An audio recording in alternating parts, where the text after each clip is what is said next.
Bueno, mi nombre es Alicia Loyudice y coordino el área psicoterapéutica de abuelas, y desde que armamos este espacio que se llama, como verán en el cartel, Centro de Atención por el Derecho de Identidad de Abuelas de Plaza de Mayo, que es el área psicoterapéutica, soy la directora de este espacio, en el cual están otros colegas y psicólogos y psicólogas y una psiquiatra para atender las demandas terapéuticas de la institución, que incluye nietos y nietas restituidos, nietos y nietas que buscan hermanos, tíos, bueno, aquellos familiares, hijos, abuelas en su momento, ahora no, pero en su momento, bueno, atendí también abuelas.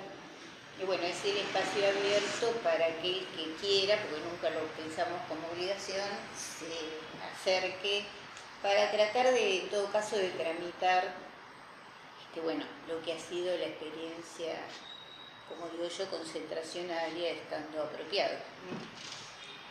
Y por otro lado, soy profesora en la Facultad de Psicología de la Universidad de Buenos Aires, me recibí en la Universidad de Buenos Aires y desde la democracia, en diciembre del 83, bueno, y las actividades académicas empezaron en febrero del 84, empecé como profesora, primero como jefa de trabajos prácticos en clínica de niños y adolescentes, después concursé y pasé a profesora de junta, y después, cuando concluyó mi mandato como profesora, y también porque además después me terminé jubilando, me nombró el rectorado profesora de junta consulta. Entonces, en ese marco es que hago diferentes actividades académicas en la facultad. Entonces, damos un taller para clínica de niños, que es una materia de grado, un seminario de extensión que se llama Derecho a la Identidad, Restitución, Apropiación, Filiación, y en la maestría en psicoanálisis, que también llevo toda la temática de abuelas, damos un seminario que se llama Incidencia del psicoanálisis en dispositivos públicos. Y considero abuelas un dispositivo público, aunque sea una ONG y no un hospital, porque su problemática es pública. Y entonces, bueno, el terrorismo de Estado afectó tanto lo público como lo privado. Entonces, por eso es que armamos estos diferentes espacios. ¿Querés contarnos en qué momento supiste de la existencia de abuelas y cómo fue tu primer acercamiento? Mira, la existencia de abuelas, todos aquellos que estuvimos sensibles a lo que estaba pasando en el país, por lo que después se conoció como terrorismo de Estado, que lo vivíamos que era una dictadura militar en ese momento, hasta que después se pudo incorporar que no fue solo militar, sino también cívica. Entonces, conocía la existencia porque además la facultad estuvo cerrada. Yo me recibí en diciembre del 78. Entonces, padecí un cierre cuando falleció Perón, el cierre con la dictadura, o sea que ya veníamos como sabiendo, sobre todo aquel que estaba en la universidad sabía lo que pasaba, y con amigos desaparecidos. Entonces, bueno, ya estábamos como advertidos con los cuidados que había que tener para conectarse con la familia. Y en el año 83 empieza diciembre, desde diciembre empieza la democracia. Y en febrero del 84 me convocan a participar como docente para un curso que era de ingreso, porque el que había sido, le llamaron delegado normalizador de la carrera, porque en ese momento no era facultad de psicología. Facultad de Psicología se hizo en el 85. Entonces, en el 84 había un delegado normalizador que tomó la decisión de dar de baja a todas las cátedras que habían sido nombradas en la dictadura, y solamente quedaron 2 que venían con concursos anteriores. Entonces tuvo que llamar a mini concursos para hacerse cargo en el momento que iba a empezar la cursada.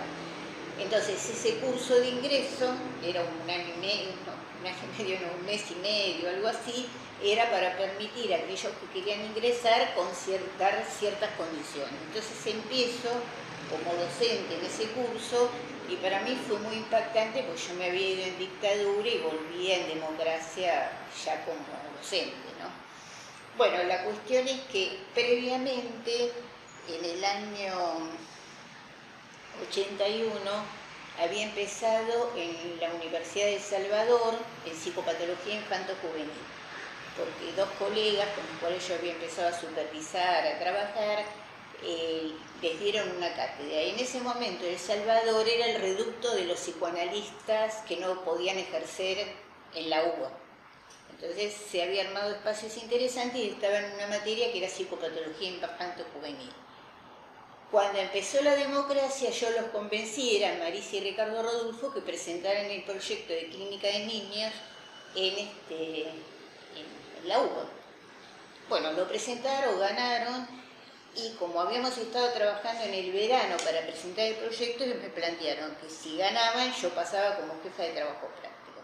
En ese momento Marisa Rodulfo era la titular, Ricardo Rodulfo el adjunto y yo como jefa. Y en el año 84 empezamos a dictar una cantidad enorme de pacientes porque era como abrir las puertas a la libertad y bueno, había muchos alumnos. Entonces yo dictaba, era jefa de trabajos prácticos, pero tenía a mi cargo un seminario y iba algunos teóricos. Primer cuatrimestre, segundo cuatrimestre. A todo esto yo trabajaba en una clínica con pediatras. Entonces en algunos casos de chicos adoptados, las familias empezaban a dudar si los chicos serían las que buscan las abuelas y no seguían, y bueno, yo veía que eran adopciones aparentemente legales, por lo menos en los papeles aparecían legales, y siempre decía, bueno, pero vayan abuelas para que se saquen las dudas. Bueno, por la investigación que hacía abuelas no eran hijos de desaparecidos. Yo me entero por el diario que en diciembre del 84 restituyen a la primer nieta, que fue con las pruebas genéticas y por orden judicial. Y una alumna mía que había cursado conmigo me llama por teléfono al tiempo y me dice que quiere verme. Bueno, yo la invito a que venga a charlar conmigo y entonces me dice, ¿te enteraste de lo que pasó? Le digo, sí, me enteré por el diario, es mi sobrino. Era la tía de la nieta que había sido restituida. Entonces, durante todo un tiempo, entonces ahí me trae una foto, me cuenta cómo había sido el acto de restitución, que vivía con la familia materna, el Zapabón, que ustedes hicieron una entrevista. Bueno, esta nena es la que era nena en ese momento es Paula Logaro. Entonces la tía, la tía más chica, digamos, Elsa había tenido tres mujeres y un varón. La más chica de las mujeres era la que había sido alumna mía de la facultad. Y entonces me decía que ya habían intentado que hicieran un tratamiento, pero ella no había querido, había ido algunas pocas veces y no había querido continuar. Entonces yo siempre le digo, hay que darle tiempo, porque seguramente con el ambiente favorable a que ella inicie un tratamiento, que en algún momento iba a pedir. Bueno, cada tanto esta tía, la tía Cristina, se reunía conmigo y me contaba. Hasta que en octubre del 85, que viene a verme y entonces me pide si puedo recibir a la sobrina. Y así yo me junto con Paula, y entonces lo primero que hice es plantearle que esto tenía que ser una decisión de ella. No solamente un pedido de la familia, había un pedido del juez, porque el juez estaba preocupado si le iba a pasar algo. Yo digo que eso tenía que ser decisión de ella. Entonces le abrí un espacio para empezar a tener entrevistas, como arreglábamos por vez, y a partir de ahí ella se instala en el tratamiento. Con este tratamiento yo tenía que entregar informes al juez. Entonces el juez me pedía los informes, o cada tanto pedía reunirse para ver cómo estaba la nena, y lo que yo ponía en los informes, nada que no contaba nada de lo que pasaba en el tratamiento. Lo que yo decía es que había que darle un espacio para que reanudar los vínculos familiares, un espacio de tranquilidad, sin presiones, para que, bueno, lo que le fue negado durante tantos años tuviera que empezar a tomar forma para ella. Bueno, como les decía, yo no formé parte del primer equipo, pero cuando se enteran que yo empiezo a atender, porque además era ajeno a la institución y tenían como cierto temor, pero Elsa, la abuela apoyada por los hijos, decidieron que sí, que empezara conmigo. Entonces cada tanto me invitaban a estas... No, primero fui a la calle Montevideo. Yo llegué a conocer la sede de Montevideo y lo habrá conocido en el 85, al poco tiempo de empezar el tratamiento con Paula. Entonces, bueno, me pedían un poco que, como que trabajara lo que ella trabajaba, y yo decidí que no. Que lo que trabajaba Paula era propio del tratamiento, que no iba a salir de mí.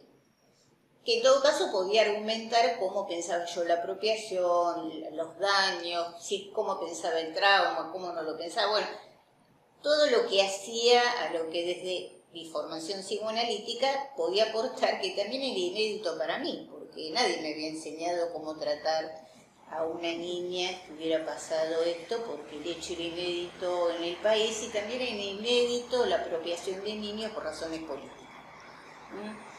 Bueno, conclusión, tenía algunas entrevistas, pero yo siempre mantuve la privacidad en mi consultorio y yo le aseguré a ella que lo que trabajábamos no iba a salir de mí. Y hubo casos que cuando ya se habían mudado acá, que yo nunca me acuerdo si es en el 86 que se mudaron a esta sede, que es la primera que las abuelas tienen como propia, se atendían algunos en el equipo que estaba formado, creo que eran 4 o 5, coordinados por un pediatra, pero después no querían seguir, porque siempre tenían temor que lo que ellos hablaban se supiera. Entonces me empezaron a llamar y empecé a atender otras situaciones en mi consultorio. Y la cuestión que pasó, que en los años 90 fueron años muy difíciles para abuelas, supongo que habrán ya escuchado mucho de esto, con pocas restituciones, y siempre me llegaban pedidos de tratamiento, pero no solamente de nietas o nietos, sino también de personas, en ese momento eran adolescentes, que tenían padres desaparecidos. Varias abuelas me pidieron que empezar tratamiento, estuvieron un tiempo, consultaron, alguna ha hecho tratamiento largos años conmigo. Y entonces, bueno, atendí niños, atendí púberes, adolescentes, jóvenes y adultos. Entonces yo hice todo el recorrido que se fue haciendo a partir de estar en abuelas. Entonces, en el año 90 el primer equipo se va, coincidiendo que se va Chicha Mariani, deja la institución, Estela pasa a ser presidenta, el Rosa vice, me citan a este mismo lugar, con esta misma mesa, y me piden si yo me puedo hacer cargo del área. Entonces yo les pongo como condición seguir atendiendo mi consultorio para preservar la intimidad de los tratamientos. Entonces me dio que sí, me dio que no, terminaron aceptando. Porque yo no quería, dice, no, lo que pasa es que a veces acá hay conflictos y necesitamos a alguien que nos ayude a resolver. Entonces le dije, mire, no soy bombero. Entonces, cuando tengan un conflicto y ustedes quieren, me llaman. Ustedes, si necesitan que yo pueda intervenir, y me han llamado, ¿no? Para las cuestiones acá se terminaban arreglando entre ellas, pero bueno, había una posibilidad de una restitución, qué sé yo, he salido corriendo aquí, me salió corriendo a tal lado, hasta que yo tomé la decisión de que no se trataba de salir corriendo, que en el espacio de jurídico se armara lo necesario y que la parte terapéutica era para un paso más.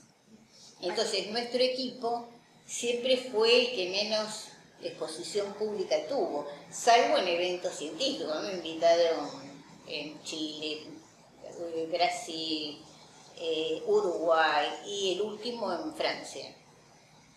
Perdón, Alicia, antes de pasar a esta nueva etapa, ¿podés describir ese primer equipo? ¿Quiénes lo integraban y cómo supiste que trabajaban o a qué tareas Y yo no me dedicaban? acuerdo de todos los nombres, pero Norberto Lipski era el pediatra, porque al principio pensaban que eran niñitos chiquitos, más grandes. Bueno, estaba Jorge Sevilla, Laura Conte, Aida Canán, Mónica Redondo y hay uno que creo que se llama Galinaris, ya me voy a acordar el nombre. Arturo, ahí está, Arturo Garina, no me acuerdo. Sí, creo que fueron ellos. Ese equipo se va, la única que queda es Laura, porque después se arrepiente y vuelve. En un momento intermedio estuvo Dardo Tuma, que era el sobrino de Alcira Rías, una abogada, y unos pocos meses supuestamente iba a quedar a cargo del espacio. Pero esto cayó rápidamente y las abuelas me convocan. Ali, ¿hubo alguna transición? Digamos, ¿vos tuviste comunicación con ese equipo? Antes sí, antes de que ellos se van, cada tanto nos reuníamos. Laura sobre todo estaba Laura estaba en el CELS, en el Centro de Estudios Legales y Sociales, porque el marido de Laura había sido uno de los fundadores, Conte con Mignoni habían fundado el CELS. Pero ella tenía como la doble inscripción, casi la triple, porque también es madre, después fue madre y línea fundadora. Entonces Laura era la que más interesada estaba en ver qué podían compartir. En algún momento hubo reuniones con otros analistas que habían ayudado, que era Marilu Pelento, y con posterioridad me parece que Silvia Blech me lo habían pedido algún tipo de intervención. Pero, a ver, a las abuelas toda la parte sí les costaba, porque ellas se habían arreglado, no habían necesitado a los psicólogos, se habían arreglado, y yo nunca quise invadir nada. Yo siempre traté de mantenerme lo más acotada posible, porque la experiencia de lo que yo escuchaba con el otro equipo, que, a ver, tenían demasiada presencia, y eso a veces provocaba rechazo. Entonces yo muda, bueno, cuando necesitan o algún asesoramiento o algo, estaba.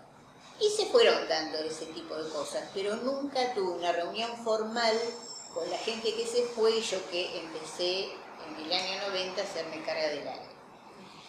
¿Ellos habían tenido ya trabajo con alguna restitución o principalmente acompañaban a las familias y a las abuelas? No, habían estado presentes, por ejemplo, cuando fue la restitución de Paula, estaba Roberto Sevilla en el acto de restitución, pensando, a ver, algo así como la figura de un hombre podía contrarrestar la figura del apropiador, porque lo materno estaba dado por la abuela, entonces un poco era eso.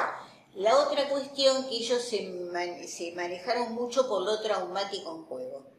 Y yo creo que lo traumático es insuficiente para dar cuenta de qué pasaba en las apropiaciones. Primero, que yo caracterizo que no es un trauma individual, sino es un trauma histórico, por la catástrofe social que produjo el terrorismo de Estado, que afectó a toda la comunidad, por eso digo, bueno, se convierte en trauma histórico. Entonces, lo que yo propuse que había que hacer un trabajo con el trauma, pero más allá del trauma. Porque el peligro es ubicar a cada uno como víctima, o sea, víctima subjetiva, o sea, víctima para el derecho, por eso perdieron sus derechos y tienen que reclamar sus derechos. Pero el peligro para una persona es, reconociendo que hubo una situación de victimización, es cristalizarla en la posición de víctima. Y de ahí no se sale. Entonces mi propuesta era ir más allá del trauma, ir más allá de la victimización y que cada uno encontrara un modo de hacer con lo que había pasado. Y esa es la propuesta de un trabajo analítico, que con lo que uno padece pueda hacer otra cosa y no quedar siempre tomada por una situación tan terrible como es fui apropiada. La marca va a estar siempre, pero ¿qué hice a partir de ser restituida? Esa es la propuesta. Y eso creo que es lo que enganchó a las abuelas. Yo les digo que tengo un agradecimiento infinito a las abuelas porque jamás de la vida me pidieron que rindiera cuenta. Jamás me sentaron y me dijeron, Alicia, ¿vos qué haces? Y cuando alguna vez surgió, me decían, vemos los resultados en los tratamientos. Para nosotros es suficiente. Es más de una vez, sobre todo cuando fue el convenio con la Unión Europea que financió durante 3 años nuestro trabajo, decía, yo tengo que estar agradecida a vos. Y yo decía, de ninguna manera, porque yo tengo que estar agradecida que me dieron la posibilidad de conocer íntimamente un tema tan complejo y me permitió pensar cosas que yo nunca en la vida hubiera pensado que iba a tener que atravesar.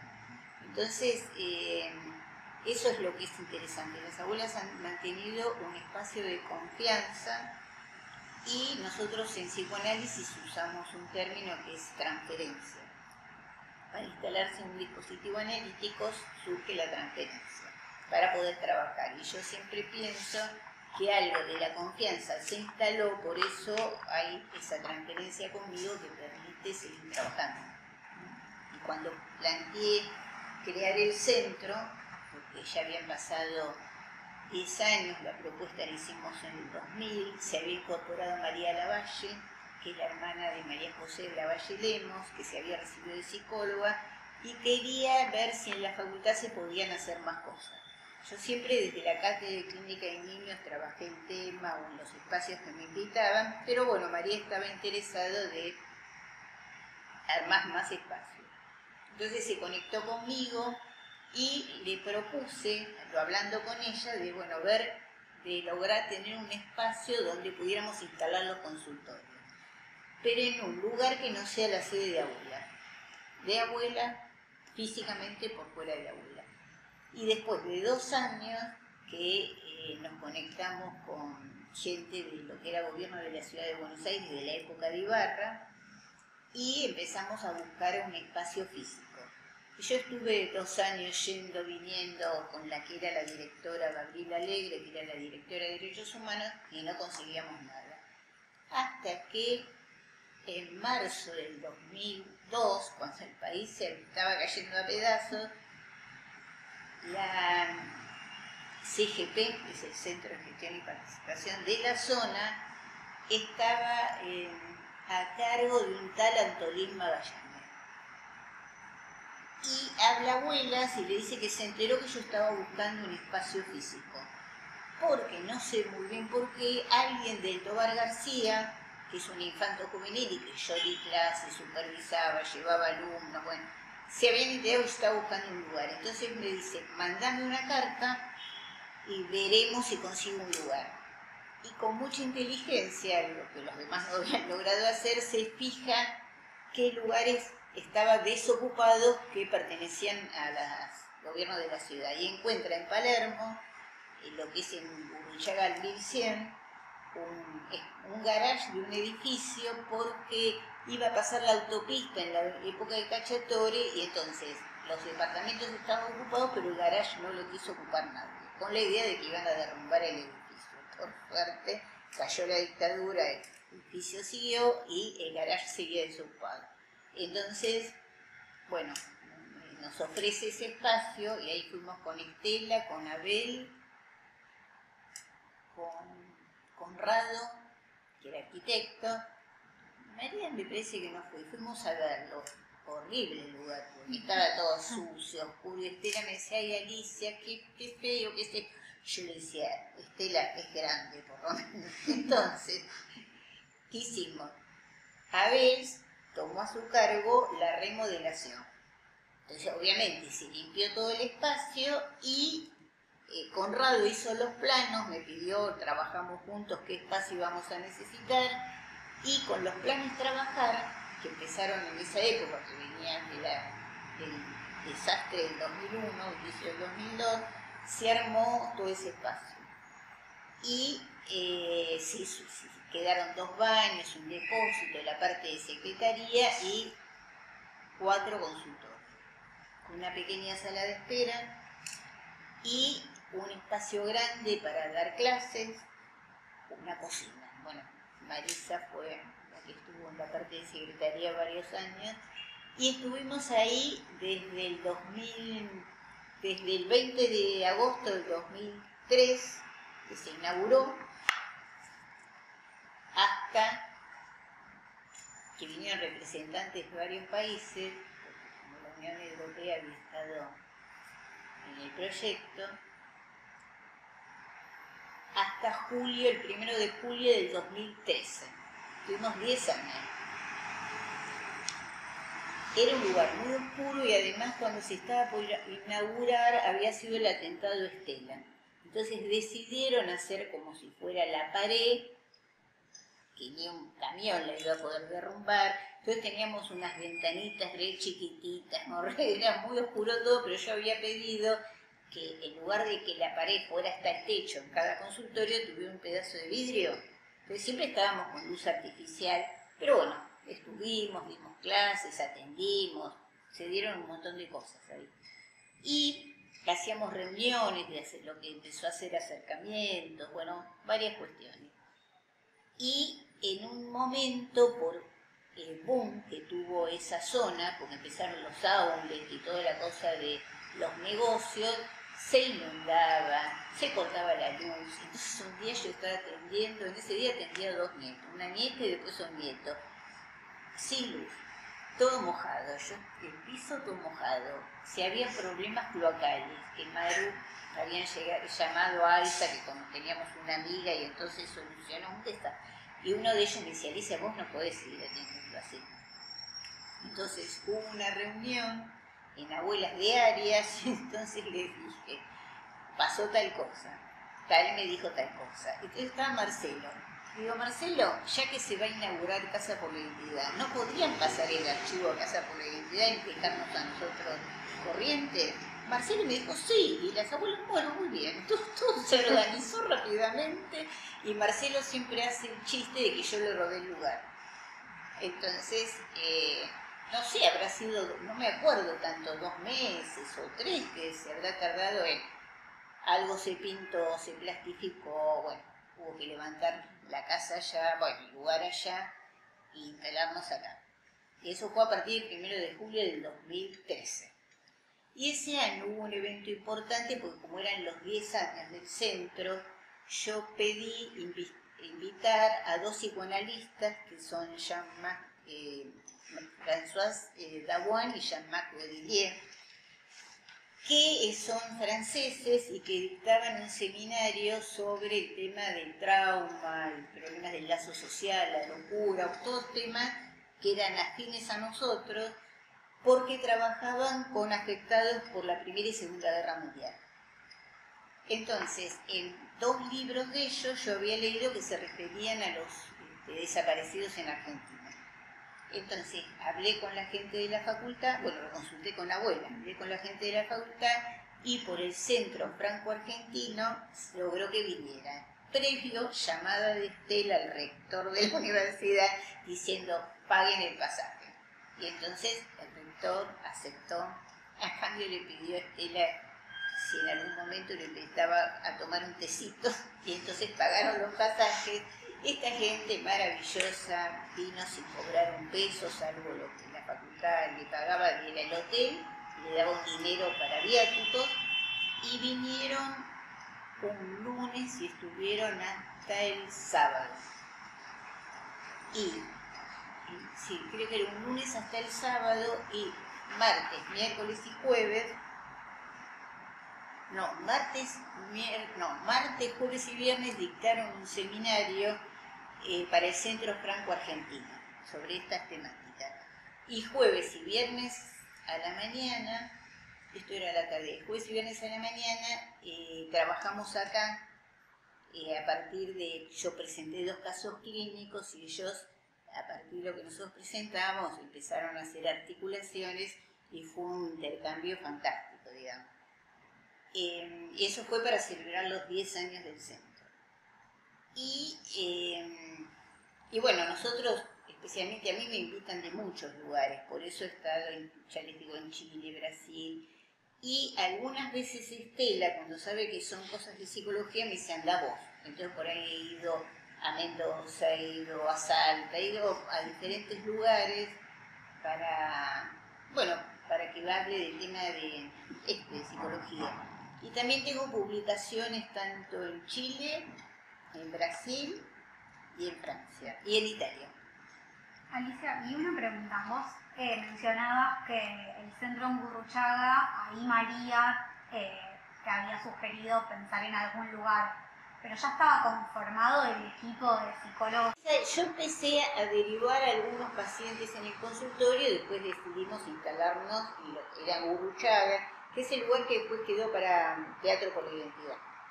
Y se consolidó a partir de ese año 2003, en donde la Unión Europea aportó fondos y entonces los terapeutas estaban rentados. Porque gente con experiencia, yo no le podía ofrecer un espacio que trabajen gratis. Es imposible, me parecía poco ético. Entonces todos empezaron rentados. Una manera particular, es el único equipo de abuelas que no cobra por mes. Cobran de acuerdo a los pacientes que atienden, lo que para abuelas son prestaciones. Entonces, si tienen 10 pacientes y por mes atienden 4 veces, tienen tantas prestaciones por mes. Pero se les pone un tope, que eran 32 prestaciones por mes, por una cuestión presupuestaria. Si atienden más, no se paga. Con los años logré, que dado que nos quedamos un poco más chicos el equipo, que un poquito más de pago por las prestaciones. Y yo soy la única que tiene un importe fijo, porque además coordino de las filiales, los equipos sí de las filiales, de Córdoba, Mar del Plata, La Plata y Rosario.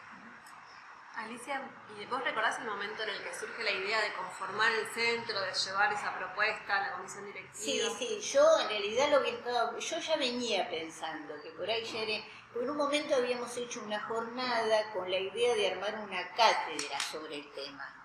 Pero en la facultad está la cátedra de Psicología y Derechos Humanos y me parecía que era superponer espacios y crear una cátedra libre es un esfuerzo enorme y no tenía mucho sentido, porque todos trabajamos, entonces no era que teníamos todo el tiempo del mundo para hacer cosas. Entonces yo le empecé a trabajar con María porque como ella había estado interesada en armar espacios en la facultad, entonces la propuesta es crear el centro con X terapeutas y además porque empezaba lo que la Unión Europea estaba aportando y necesitaba tener consolidado el equipo. Por eso la Unión Europea aportaba fondos.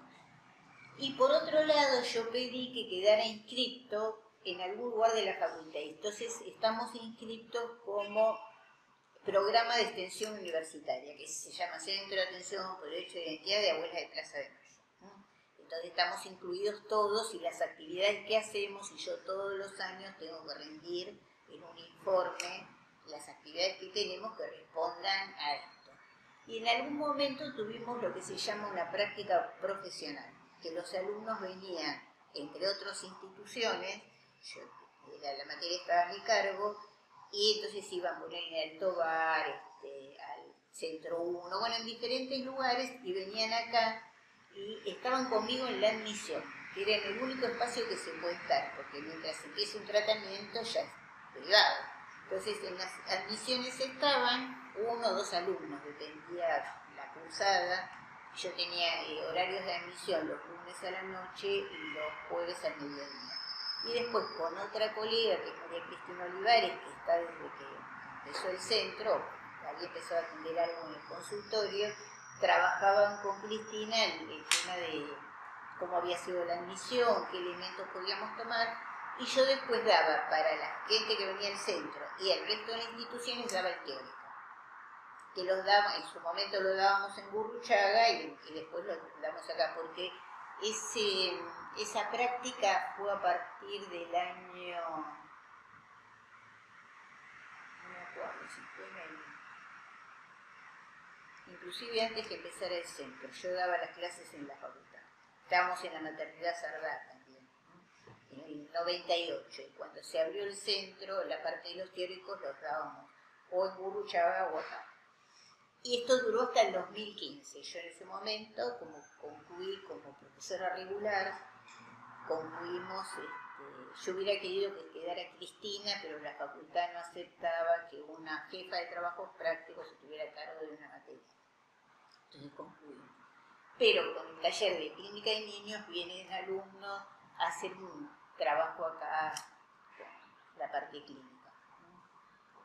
Y cuando vinimos a comisión directiva a hacer la propuesta, yo no me acuerdo si era Rey que dice, bueno, podríamos llamar Centro de Rehabilitación para Víctimas, qué sé yo, de terreno. Entonces yo iba a decir no y saltan 2 nietas o nietas que eran víctimas, nosotros de ninguna manera. Entonces por eso se llamó centro de atención por el derecho a la identidad de abuelas. Ah, porque yo en un momento había pensado, bueno, centro de salud mental, ¿qué es lo que en general los espacios hospitalarios tienen? Y las abuelas, salud mental, no, me dijeron. Entonces yo, bueno, centro de atención por tal cosa. Entonces a partir de ese momento, bueno, empezamos a... Yo trabajé con la gente que armó el proyecto, porque yo había presentado uno previo, que en ese momento no entró por una serie de dificultades en la construcción de la propuesta, porque yo no soy especialista en hacer propuestas internacionales, quiere venir gente. Entonces creo que en ese momento era Ana Víbor y Irene Muñoz, que armaron, porque ellas estaban especializadas en armar proyectos. Por otro lado, Abuelas desde Añares tiene un aporte de Naciones Unidas. Hace muchos años viajaban a Naciones Unidas y un representante de un país africano les daba como si fueran 10 minutos para hablar, entonces ellas hablaban y a partir de ahí consiguieron fondos. Entonces todos los años, de hace Añares, yo tengo que armar, en el mes de enero, esto fue variando, pero lo último es en el mes de enero tengo que armar un informe para Naciones Unidas donde tengo que tomar 10 casos atendidos en el año y 10 casos que seguramente voy a atender dentro de 2 años, o sea que tengo que armar 20 casos, en unas planillas complejísimas que me llevan sangre, sudor y lágrimas, tener que armarlas y llegar a tiempo, y un informe anual de todas las actividades que tenemos en el área. Entonces, después, ese informe anual sirve para incluirlo en la asamblea, en el informe de la Asamblea Anual de Abuelas. Pero el primer informe es de Naciones Unidas, enero. En marzo es el mismo informe en Abuelas. Y ese mismo enfermo a la facultad por estar en el programa de extensión universitaria. Ali, mencionabas que antes de tener el centro con sede propia, ya Cristina Olivares había empezado a atender a algunos pacientes. Sí, el último, digamos, esto yo lo presentamos y salió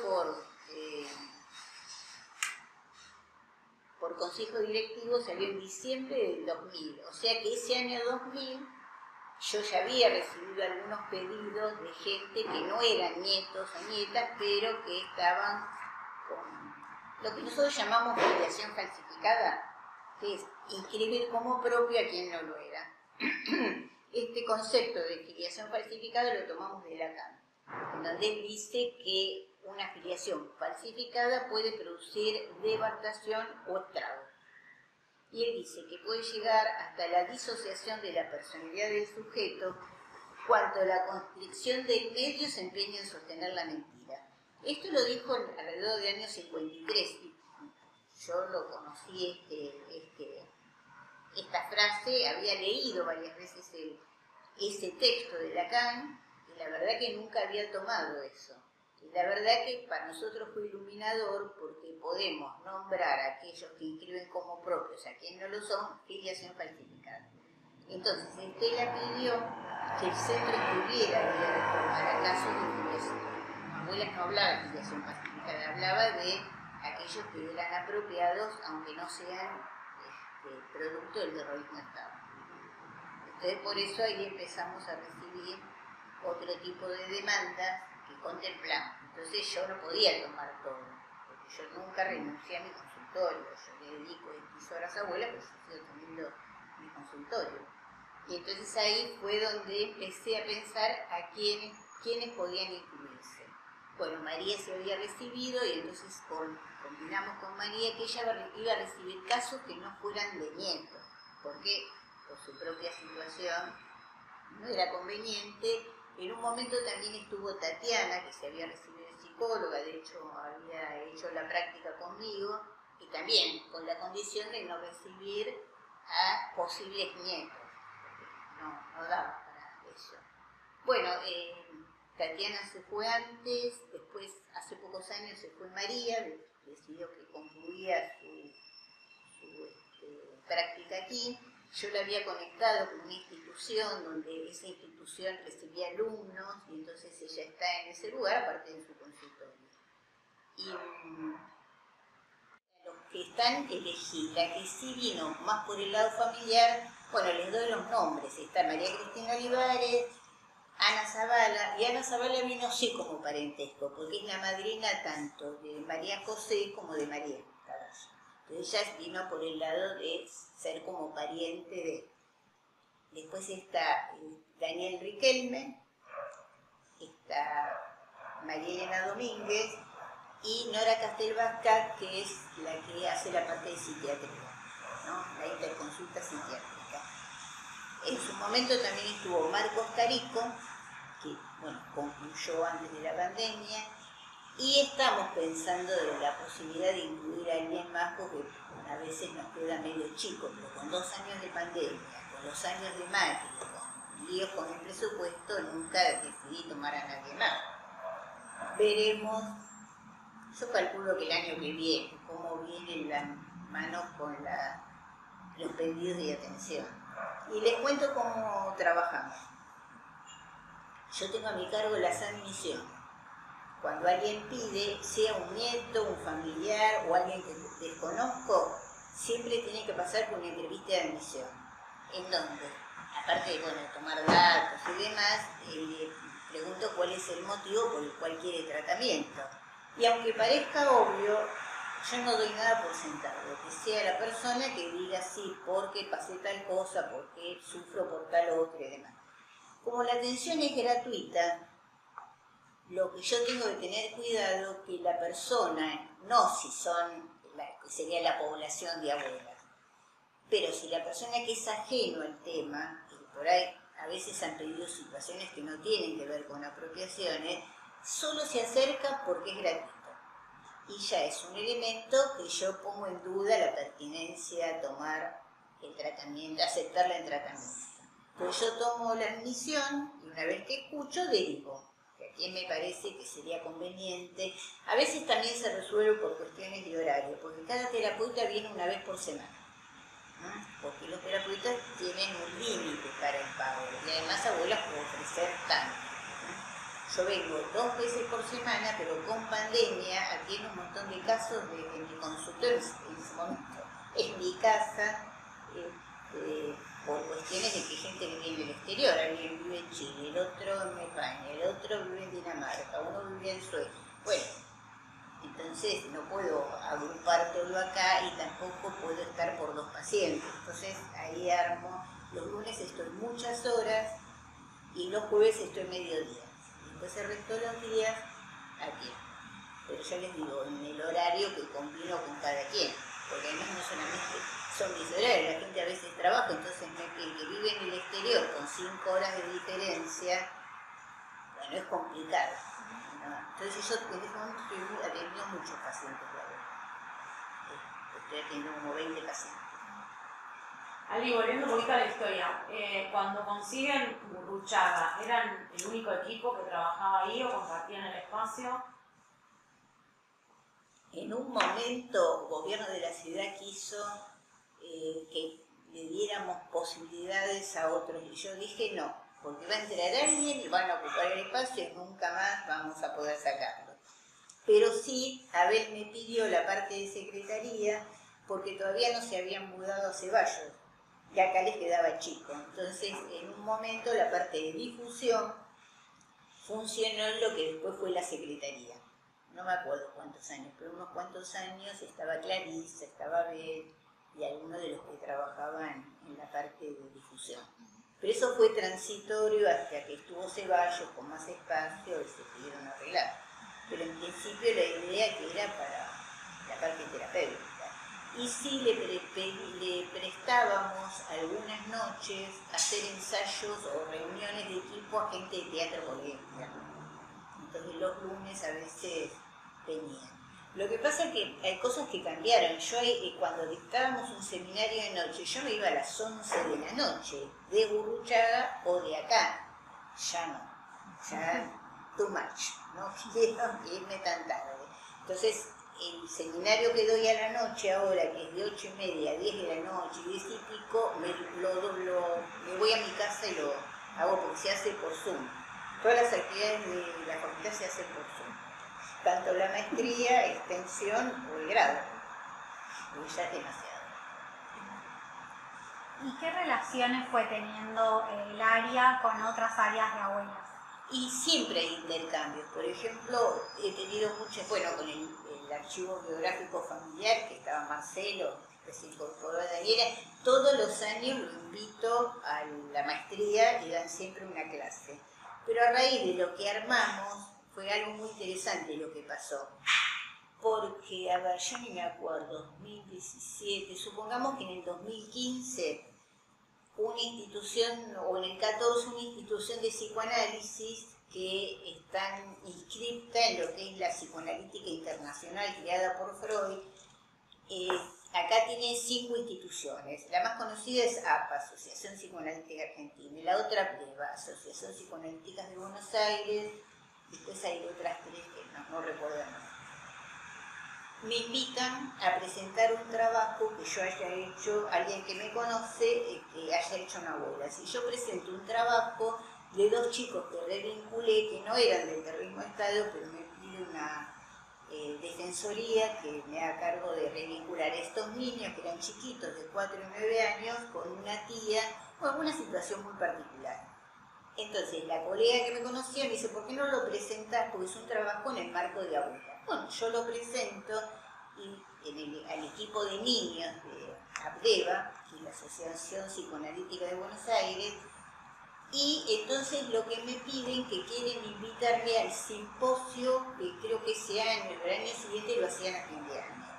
Y que si quería que viniera sola, que venía con él. Y ahí se me ocurrió, le digo, bueno, le digo a Marcelo.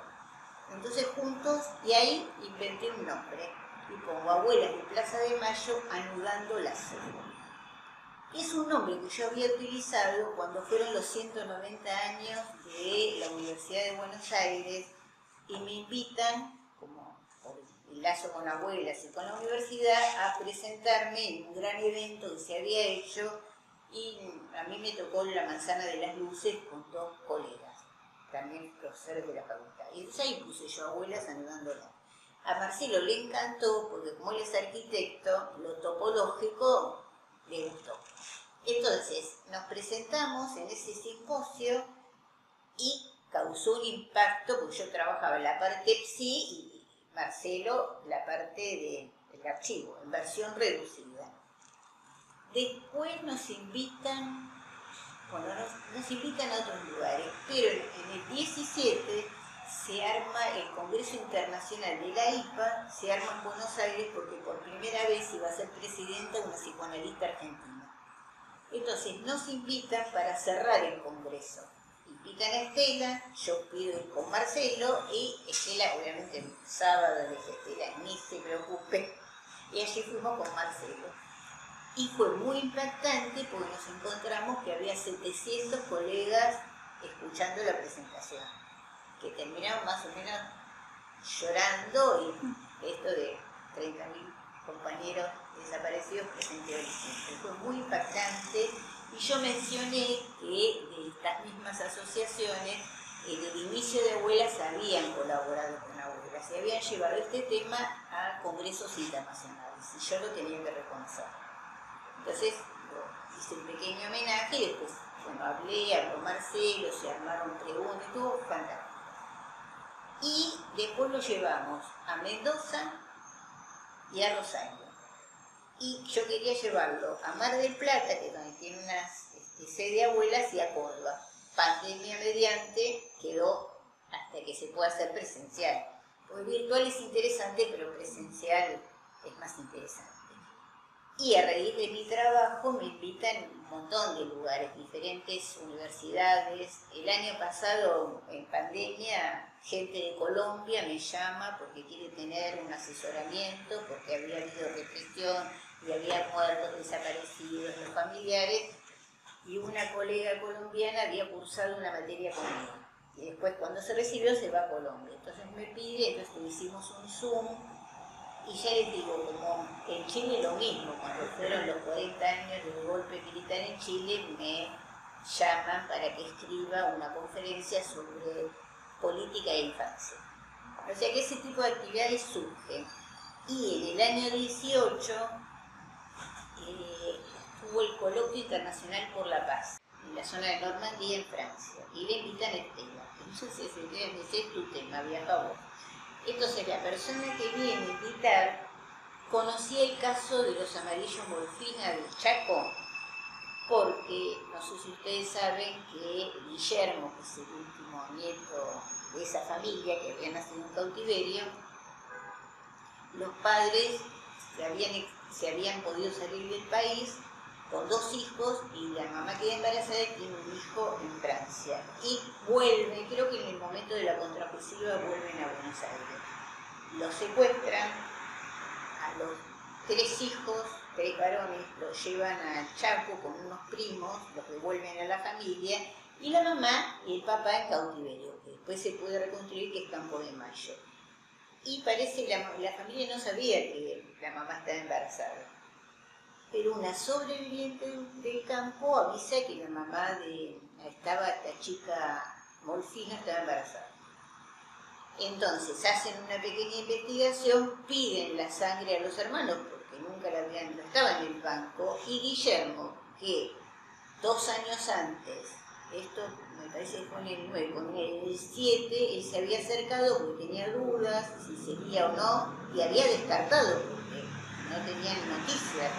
Cuando ubican a los hermanos, cruzan nuevamente, lo tienen que llamar y decirle que sus papás están desaparecidos, vos sos un nieto y abuelas. Y bueno, ahí siempre Guillermo cuenta que cuando le dicen esto, dice, abuelas, acá, ¿era acá? No, estaban allá en Ceballos. Tu familia te está esperando. Él dice, no, me alcanzaban las piernas para salir corriendo a verlo. Lo llevaron en auto y habían venido 50 familiares para encontrarse con él. Entonces dice, nunca di tantos abrazos en mi vida. Bueno, conclusión, que con Guillermo viajamos a Francia. Que fue muy interesante porque nos iban a dar una hora y estuvimos terminando hablando como 2 horas, contando de una manera muy interesante su experiencia, yo tratando de transmitir como lo pensábamos del psicoanálisis, porque ellos usaban el concepto de resiliencia, y yo no estoy de acuerdo con eso. No estoy de acuerdo que por la voluntad que uno se sobrepone a un hecho, pongámosle traumático. Y yo siempre hablo de que se trata del deseo. Cuando se pone algo del deseo, otra cosa puede pasar.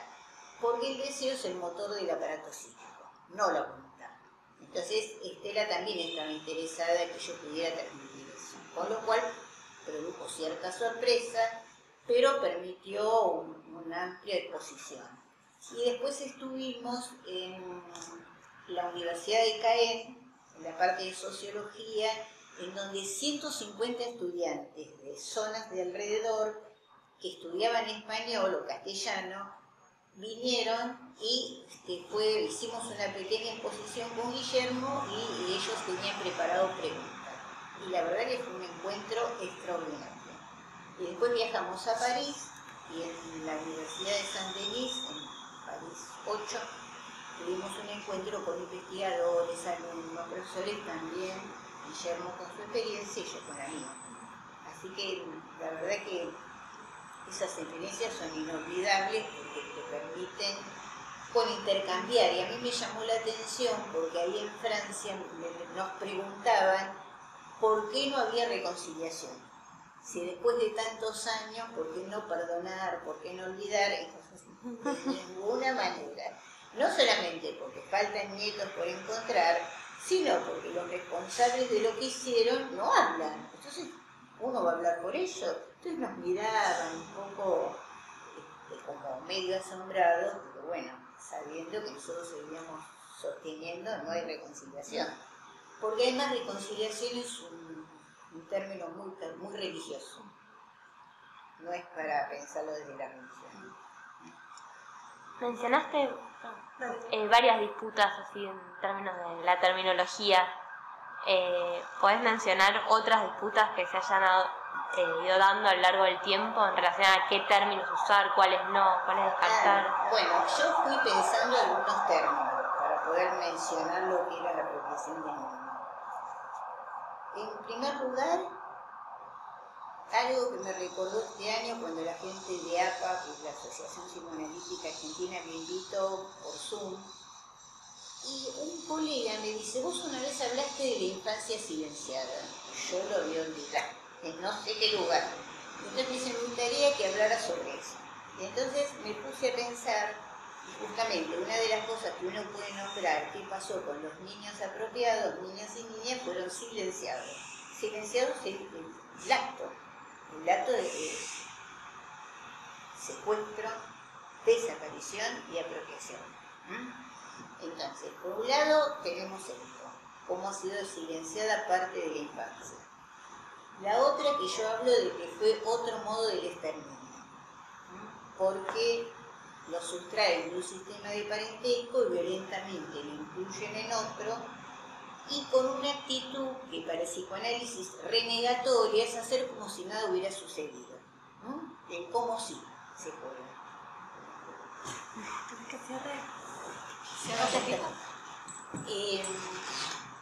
Entonces, como si impregna la crianza, porque se reniega que fue un secuestro, una desaparición de niña, niño, y que fue pasado el vínculo filiatorio en el asesinato de los padres. Entonces se reniega del acto cometido y hacen como si nada hubiera sucedido, impregnando en la crianza ese modo de ocultamiento. Entonces los chicos fueron no solamente privados de sus padres, privados de su historia, de su nombre, de su origen, y privados de la búsqueda de la familia, de las abuelas en este caso, porque crecieron ignorando que todo esto hubiera sucedido.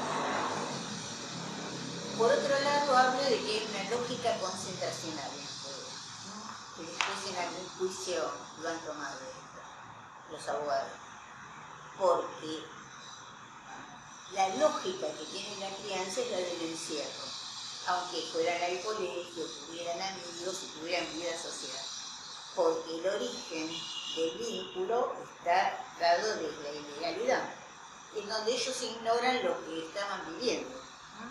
Entonces, lo que yo planteo que es una situación como de encierro que no le permite al sujeto tomar decisiones. Una cosa es saber y decidir, y otra cosa es vivir en la ignorancia.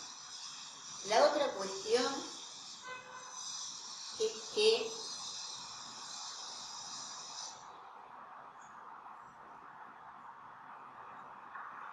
lo que puede producir en varias generaciones. El psicoanálisis plantea que se necesitan 3 generaciones para que una transmisión se cumpla. Y acá las tenemos, abuelas que buscan la generación de los hijos y buscan los nietos. Entonces, cada generación le permitiría traer a la siguiente lo que se conoce con el término de tradición, que abuelas nombran como identidad. Por eso hablan del derecho a la identidad, que es recibir los valores familiares, la historia familiar, el lugar que cada uno ocupa en la generación. El nombre, por qué se le dio tal nombre, qué lugar ocupa. Entonces, uno podría decir que este quiebre, esta fractura en las generaciones produce efectos en la subjetividad, no es sin consecuencias. Lo que pasa es que no se sabe cuáles son las consecuencias porque a veces no se ven en prioridad. Por ejemplo, en el caso de Paula deja de crecer, ¿no? Es un caso clarísimo de lo que ha sido una protección. Y yo digo que cuando ella retiene el nombre, no sé si ustedes saben que cuando no le pueden cambiar el nombre porque se hacía llamar como Paula, entonces yo planteo que en el caso de ella había 2 cosas, una resistencia del inconsciente a la apropiación con la retención del nombre, pero que cede el crecimiento por el desamparo radical al que fue puesto. Entonces, lo que ahí nos da la pista de que todos estos niños, en esa situación de desamparo que uno tiene al nacer, más allá de que después lo agarre la mamá, el papá, lo nombre, el acto de nacimiento es del sujeto, aunque venga acompañado por la mamá que lo parió, el padre, los médicos, pero hay algo de soledad. Pero una cuestión es tener lo necesario para llegar a la vida y otra cuestión que ese desamparo radical en el caso de apropiación es extremo porque se lo despoja de lo que inscripción de un niño al darle un nombre, incluirlo en un parentesco, que en la inscripción del niño en lo social. Entonces, otra de las cuestiones que uno plantea, que el acto de nombrar a un niño es también sacarlo del anonimato. Pero no del anonimato por inscribirle y darle el número de documentos, sino del anonimato porque se lo inscribe en el deseo, ¿no? Entonces uno siempre espera que el nacimiento de un niño, que siempre trae algo nuevo, sea alojado en el deseo de los padres que desearon ese hijo. Entonces es interesante porque la restitución logra unirlo al deseo del hijo. Y esa es la función también de las abuelas. En esa búsqueda les muestra que hubo un deseo de los orígenes que ellas tomaron la posta porque sus hijos no estaban. Entonces es unirlo a lo deseante familiar. Develarle una historia terrible, porque yo siempre digo del horror quien quiere saber, que también hace pensar por qué hay tantos que todavía nos faltan y no se han presentado. Pero no es sencillo, hay que atravesar, hay que tener coraje para atravesar algo del horror y animarse a preguntar. Y la otra cuestión es que en el mismo acto de restitución lo que se logra es anudarlo a lo deseante familiar, a la historia familiar, que le permite empezar a ubicarse en el orden de la generación. Y lo que también es doloroso ubicar que fueron traicionados.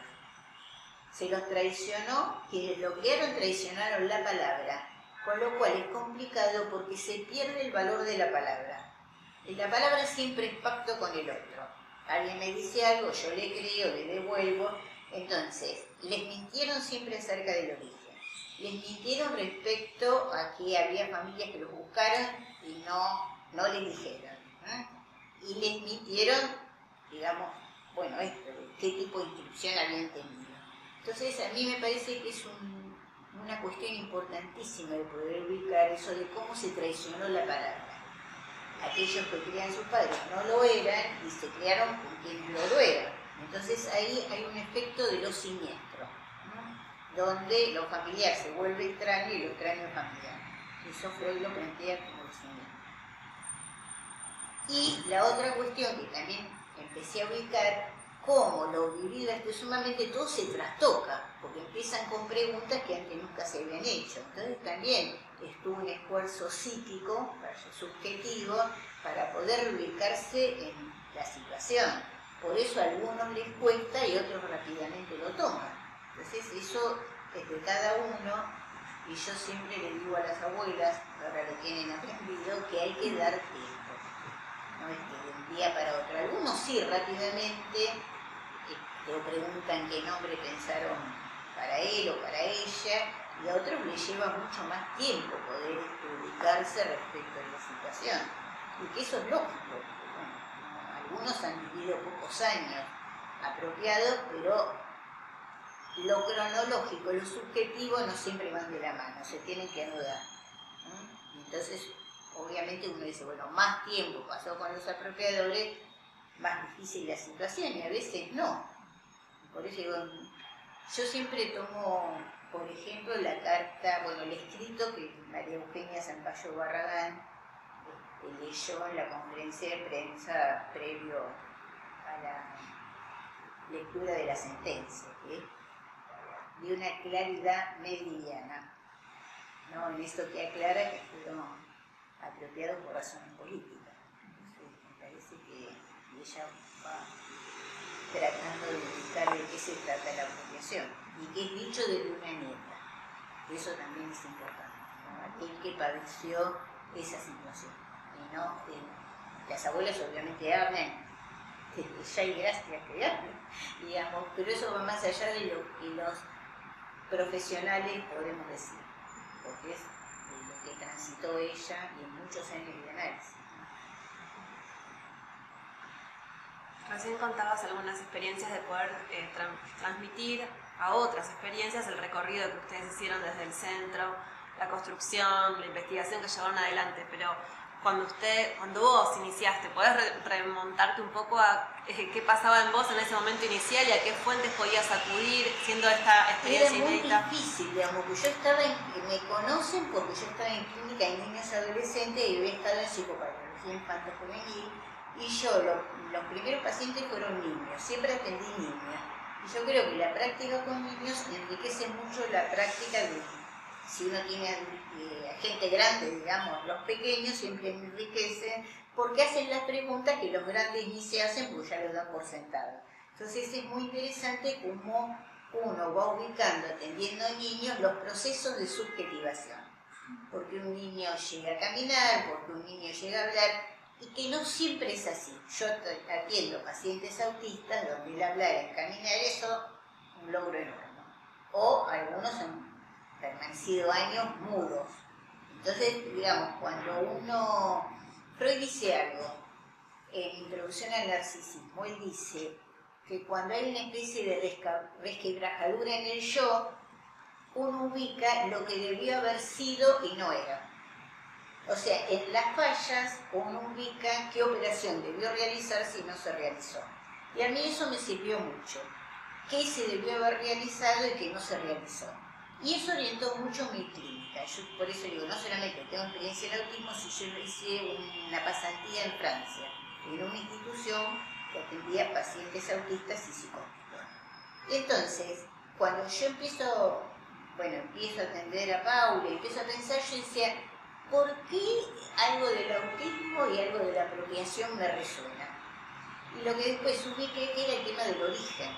¿Por qué un chico criado con X padre podía tener una respuesta autista y por qué alguien criado en la apropiación tenía otra respuesta? ¿No? Y es claro que no hay pacientes psicóticos entre los nietos restituidos. No apareció nunca la psicosis. Pueden aparecer otras cosas, psicosis no. Entonces, que eso es un indicador, pero yo lo creo que es porque el discurso fue renegatorio y no forclusivo. El mecanismo de forclusión es propio de la psicosis. Y en los casos de apropiación, el mecanismo fue la renegación. Hagamos como si nada hubiera sucedido. Entonces, lo que a mí me resultaba interesante es pensar, bueno, ¿cómo se formó en esta situación un bebé?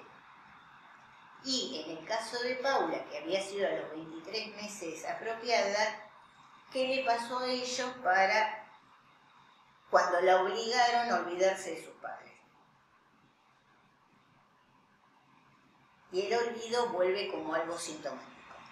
Entonces, lo no elaborado puede aparecer vía los síntomas. Y ahí es donde un psicoanálisis tiene algo para hacer. Ahora, a mí, la verdad que lo primero que pensé con qué herramientas trabajo. Por otro lado, yo me analizaba, entonces la experiencia del propio análisis te orienta para poder trabajar. Entonces uno se analiza, se forma y supervisa. Esas tres herramientas hacen a la práctica del psicoanálisis. Yo me encontré con una gran analista que lamentablemente el año pasado falleció, que fue una analista, Susana Toté, que me orientó mucho en el trabajo. Entonces me permitió abrirme y no dar nada por sentado. Por ejemplo, cualquiera de los nietos que venga a atenderse, yo jamás le pregunta cuál es la historia. Que ellos hablen. Yo siempre invito a hablar de lo que les preocupa. Y no digo qué. Entonces le das un espacio para que la persona hable.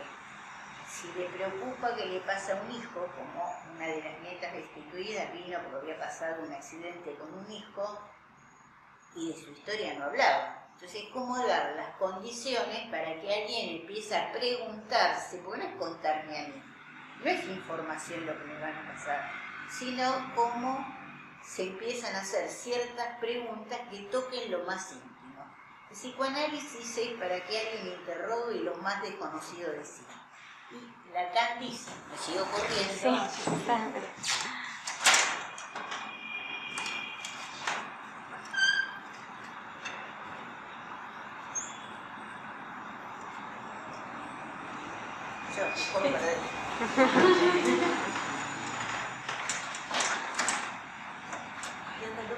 Sí, perfecto.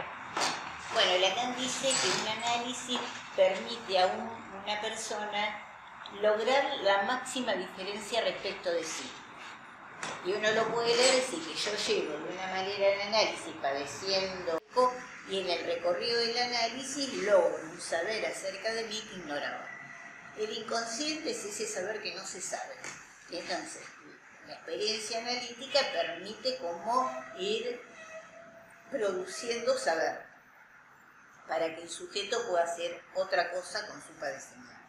Entonces, para mí es fundamental que las abuelas hayan abierto un espacio. Ya les digo, nunca me pusieron, siempre lo voy a insistir, nunca me pusieron condiciones, Alicia tenés que trabajar de esta manera. Entonces permitió construir una práctica y hacerme preguntas que yo no me había hecho, porque yo me podía hacer preguntas más enigmáticas respecto a las patologías graves. Por ejemplo, ¿por qué un chico hace un autismo? ¿Por qué un chico hace una psicosis? Si supuestamente la madre y el padre lo ofrecieron. Y también en esos casos no es buscar culpables. Cada uno es responsable de su posición subjetiva, siendo chiquito y siendo grande. A veces pueden tomar lo que el medio le ofrece y a veces rechazarlo. Entonces, la pregunta era qué pasaba con esta situación de apropiación, qué habían podido tomar y qué rechazaban. Una nieta restituida me decía, yo no quiero conservar nada de lo vivido con mis apropiadores. Deseo respetable e imposible, porque siempre quedan marcas en la subjetividad de lo vivido. Ahora, otra cosa, que de esas marcas puedo hacer otra cosa, pero no puedo negar las marcas. Y yo creo que ese es también mucho el valor de las abuelas, porque las abuelas cuando empiezan, lo habrán escuchado, ellas pensaban, eran chicos chiquitos, los vamos a recuperar y de lo vivido no se van a acordar, no va a dejar marcas, cosa que no es verdad, porque las marcas son desde el nacimiento. Freud plantea que la fantasía se arma con lo visto y lo oído desde el inicio. Lo que pasa es que las personas no tenemos acceso al lenguaje hasta cierta edad, pero todo queda registrado a nivel inconsciente. Entonces, lo que yo valoro es que sabiendo que la apropiación deja marcas, igual siguen buscando a sus nietos y les abren un espacio donde cada uno haga algo con lo que vivió. Por eso también es importante que hagan algo y no que queden en esto que yo digo, que dan en la posición de víctima, que reclamar derechos le va a llevar toda la vida, y hay derechos a quién se lo vas a pedir. Hola. Entonces, por eso me parece interesante la posición de abuelas, ¿no? De saber que no porque lo sepan teóricamente, pero sí lo saben desde sus vivencias, que es abrirle ese espacio para que cada uno tome una decisión. Entonces las abuelas fueron cambiando. Cuando eran chicos, convivencia con la familia. Cuando fueron más grandes, en la adolescencia hubo casos muy difíciles, como el caso de los mellizos Ricciardo Tolosa, que yo estuve trabajando bastante en ese caso y que lamentablemente en eso se tuvo un límite institucional también, ¿no? Y después cuando fueron más grandes y el fenómeno maravilloso de que los jóvenes se empiezan a acercar. Por eso es que hay tantos acercamientos, bueno, que se empiezan a acercar los jóvenes y lamentablemente no tantos resultados, pero Abuelas promovió algo en lo social que hace que la gente busque acercarse. Y la otra cuestión, a nivel judicial, que nos empezaron a pedir asesoramiento, no ya de casos de abuelas, sino de otros casos. A mí un juez me decía, yo pensar que rechazaba los pedidos de las abuelas, porque yo decía, un chico criar en esas condiciones, ¿cómo lo voy a apartar para dárselo a una familia que por ahí tiene deseo de venganza? Bueno, toda la argumentación.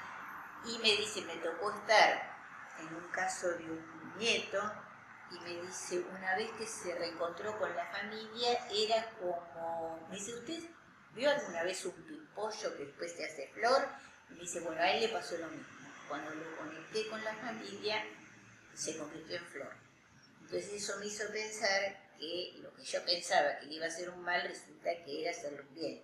Entonces a raíz de eso nos han pedido intervenciones en casos que lo judicial habla de que son situaciones de filiación de difícil resolución. Entonces, apelando a nuestra práctica, nos piden intervenciones que no son casos de la dictadura. Entonces también es interesante porque uno puede hacer un aporte en lo social más allá de la práctica con nietas, nietos y familiares de desaparecidos. Y en esos casos, las intervenciones que hacen desde el equipo son siempre a través de informes o son acompañamiento a las personas. ¿Con los nietos o con cualquier otro? No, pregunto las intervenciones en los procesos judiciales. A ver, hay diferentes intervenciones. Si me piden un caso de revinculación, seguramente voy a hacer más de un informe, 2, 3, los necesarios. Y con alguno final donde planteo que el juez tome decisión, pero que la situación esta y esta y esta, y en qué condiciones se encuentran los chicos y en qué condiciones estaban siendo criados. Para que yo no voy, para que quede claro, yo no soy el juez, no voy a tomar lo que el juez no va a hacer. Que el juez trabaje como juez y yo trabajo como psicóloga. Eso siempre lo aclaro. No voy a hacer un acto jurídico. Yo voy a hablar qué pasa en la subjetividad de aquella persona que está padeciendo o atravesando determinadas situaciones. Y la verdad que en ese sentido he tenido buena respuesta. Por otro lado, lo que he sido testigo en juicios de lesa humanidad.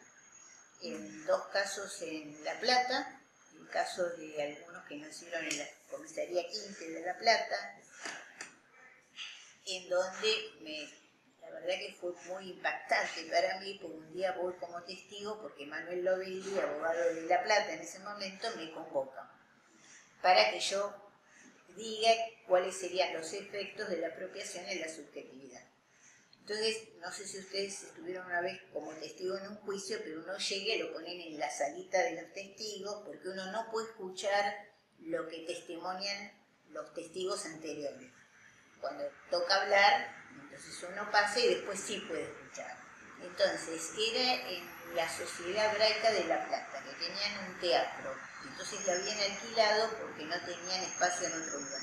Entonces había que subir como al escenario, entonces estaba el tribunal, el presidente y 2 jueces más, los secretarios dando vuelta, me hacen sentar en una sillita, al lado están los abogados de la querella, entre ellos Emanuel y otros más, y de este lado los abogados defensores de los acusados.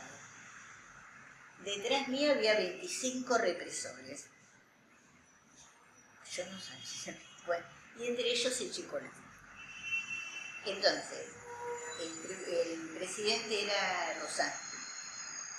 Entonces, bueno, me preguntan mi nombre, y yo me empiezan a hacer preguntas. El abogado puede hacer preguntas, y yo lo miraba al abogado, cuando estaba acostumbrado. Entonces el presidente me dice, no, nos tiene que mirar a nosotros. Yo le contestaba, bueno, la cuestión que me ubiqué, y de repente empiezo que alguien habla. Entonces Rosán, que me hace sueño, y me dice, espere, por favor. Entonces dice, señor Chicolás, le dije que no interfieran en la declaración de la testigo. Yo hice club y seguí hablando. De nuevo interrumpo. Entonces Rosán dice, bueno, pasemos a cuarto intermedio. Entonces hicieron poner 10-15 minutos, yo me doy vuelta y acá estaba el Chicolás. Ya había pasado lo de López, con lo cual yo me quedé un poquito nerviosa. Bueno, seguí, porque después lo que es mi declaración está en los fundamentos de la sentencia, que lo condenaron. Y después de unos meses, o en ese mismo año, el siguiente, me convocan para, creo que era el de Casado Tasca, donde estaba en juego el juicio al apropiador y a la médica que firmó la partida. Y de nuevo fui a declarar. De nuevo a poner los fundamentos. Y me hacen preguntas, sobre todo yo hablo de las 3 generaciones, qué pasa con lo traumático, bueno, una serie de preguntas, las consecuencias de la subjetividad y demás. Y el año pasado, Emanuel me convoca para el juicio de Miriam, que se está celebrando en Mendoza, en donde de nuevo me pide que ponga los argumentos para pensar qué pasa cuando alguien es apropiado, con lo cual yo hablo de lo que hablé acá, de otro modo de intermedio, la lógica concentracional, la univación, porque y pensar por lo traumático y más allá de lo traumático. Y hablo mucho de lo que ha sido el deseo de las abuelas de buscar sus descendientes, las dos generaciones que les faltan. Entonces para mí ese es el motor de todo lo que hacen, el deseo de encontrarse. Por eso digo que el deseo, que es el motor del aparato psíquico, acá está en acto, no solamente efectivista. Y para mí eso es fundamental.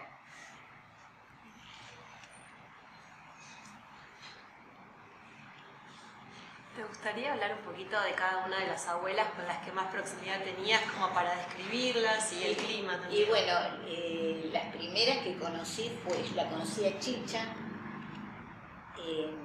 porque antes de empezar ya habían armado algún evento, uno en la iglesia Santa Cruz, y ahí estaba Chicha, y bueno, además como Chicha sabía que yo era la analista de Paula, siempre con mucho cariño,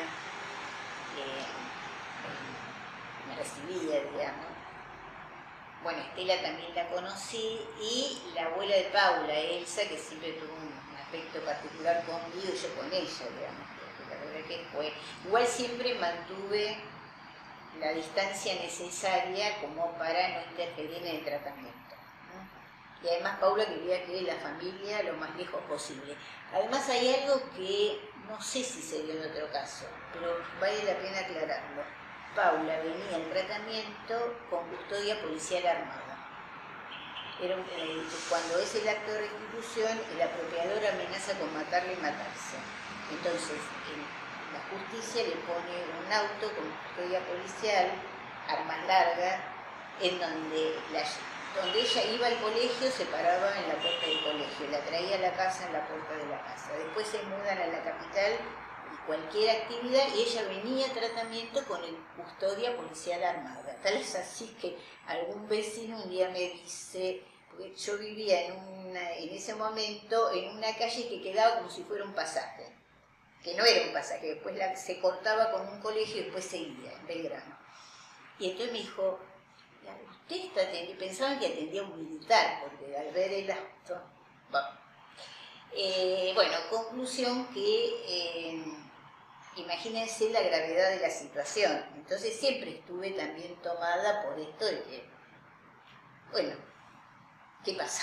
Por suerte, cuando hubo los alzamientos militares no pasó nada, digamos, pero bueno, en un momento pensaba que podía hacer algo y la iban a sacar por un día embajada, bueno, no pasó.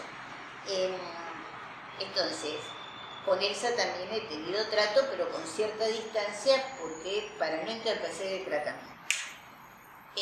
Después conocí, bueno, a Rosa. Rosa además en un momento me pidió entrevista, la abuela Amelia también me pidió entrevista, a ver quién más, Argentina, la que falleció, que escribió el libro, Matilde Herrera, también. No, conocí un montón, porque yo cada tanto venía, yo no venía habitualmente, pero cada tanto venía. Y la verdad siempre, ya les digo, me recibieron con los brazos abiertos. Y la más que le costaba más pensar en los psicólogos era Raquel. Y nunca había querido ir a Burruchaga. Yo siempre le invitaba y ella nunca quería ir. Pero un día fue, porque me quería hacer una consulta, que algo le pasaba con el nieto. Entonces aceptó venir a Burruchaga, y cuando apareció Ignacio Guido, Estela me hace llamar y me dice, dale, vení, que quiero que conozca a los que forman parte de Abuela. Entonces, yo en realidad más que conocerlo, quería darle un abrazo a Estela, a los hijos, que los conocía de añares, tanto Claudia como Remo. Bueno. Entonces, en medio de toda la gente, los periodistas en la puerta, toda la historia que había en la abuela, bueno, entro y me abre la puerta Claudia. Yo la abrazo, la beso, la veo a Estela, la abrazo, la veo a Rosa, bueno, yo quería. Entonces estaba Berta, que Berta se atendió a Añares conmigo, y me dice, Alicia, vení, que estaban en el lugar donde estaba siempre Raquel, había varias abuelas, y al costadito estaban...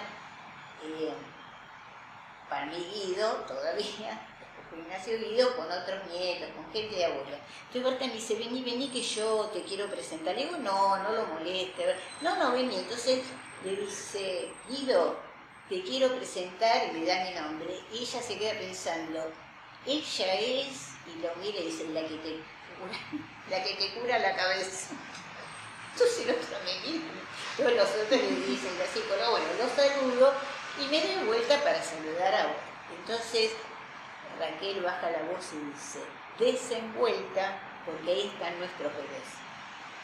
Y para mí fue algo maravilloso, porque muestra el hilo de la historia, los bebés que buscaban y Guido que peinaba canas. Entonces para mí fue ese un momento inolvidable.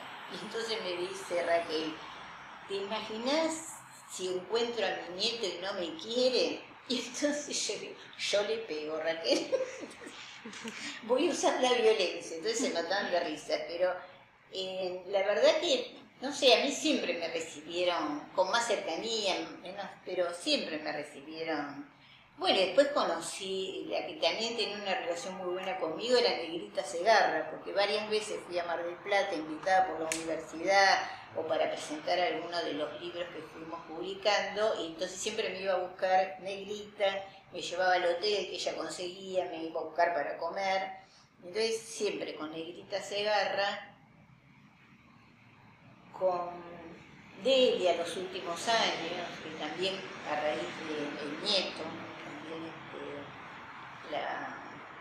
tuve cierta cercanía con Delia, no siempre, digamos, o Leda, la de Mar del Plata, porque acá hubo un caso muy conocido que es el de Hilario, que quiere conservar los apellidos de los apropiadores.